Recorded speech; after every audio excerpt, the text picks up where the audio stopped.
कि उठ खड़े हो नौजवान, निकल पड़, चिंता मत कर एफआईआर की, तुम पे 100 एफआईआर होगी तभी तो तुम नेता बनोगे।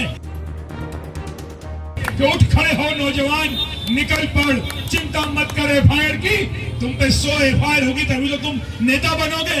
ये है देवास जिले के कांग्रेस शहर अध्यक्ष मनोज राजानी, जो खुलेआम कार्यकर्ताओं से कह रहे हैं कि तुम पर 100 एफआईआर होंगी तभी तुम नेता बन पाओगे।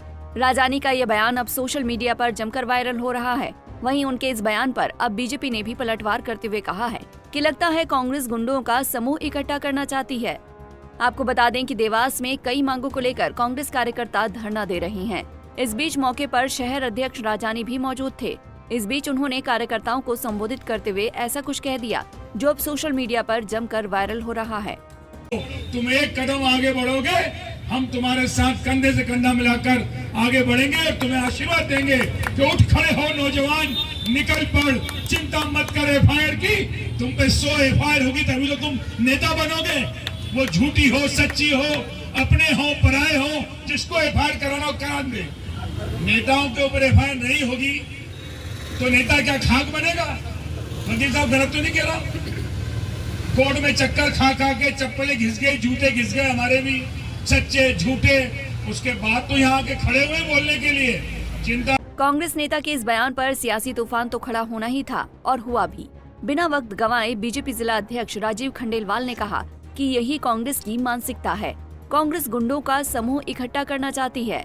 कांग्रेस नेता मनोज राजानी जी जिस प्रकार से युवाओं को भ्रमित करने का काम कर रहे हैं, जिस प्रकार से कानून को हाथ में लेने का काम कर रहे हैं, निश्चित रूप से आने वाले समय में कांग्रेस कार्यकर्ता निर्माण नहीं कर रही, गुंडों का समूह एकत्रित कर रही है। क्या क्या लगता है आपको इस तरह से मंच से बोलना? निश्चित रूप से इस प्रकार के युवाओं में बात रखना भी गैर जिम्मेदाराना है और ये मैं इसकी प्रकार से कांग्रेस ने धरना दिया है और युवक कांग्रेस ने जिस प्रकार धरना देके झूठी बातों को लेकर धरना देना और उसमें बात रखना कि बेरोजगारी की बात करें, तो निश्चित रूप से हमारी केंद्र की सरकार हो या राज्य की सरकार हो, निरंतर युवाओं को रोजगार देने का काम कर रही है, निरंतर रोजगार के माध्यम से उनको आत्मनिर्भर बनाने का काम कर रही है और विकसित भारत में उन्हें स्वयं के व्यवसाय प्रारंभ करने के लिए कई प्रकार की योजनाएं चलाते हुए आगे बढ़ रही है। और कांग्रेस का चरित्र है कि लोगों को भ्रमित करना, लोगों को गुमराह करना और लोगों में अराजकता फैलाना। वहीं बीजेपी के आरोपों पर मनोज राजानी ने कहा कि उन्होंने राजनीतिक एफआईआर की बात कही है, न कि चोरी चकारी करने की।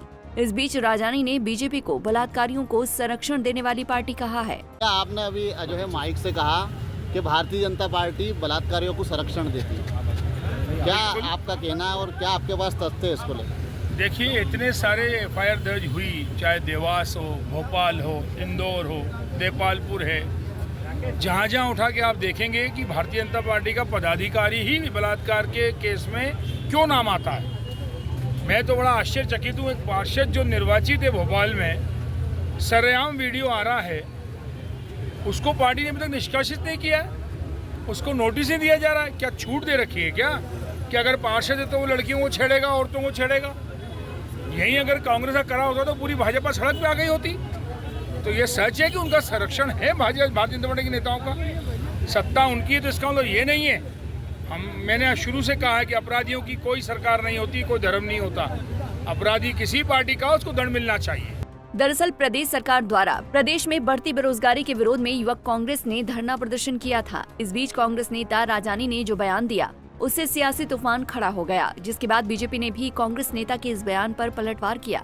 पंजाब केसरी टीवी के लिए देवास से एहतशाम कुरैशी की रिपोर्ट।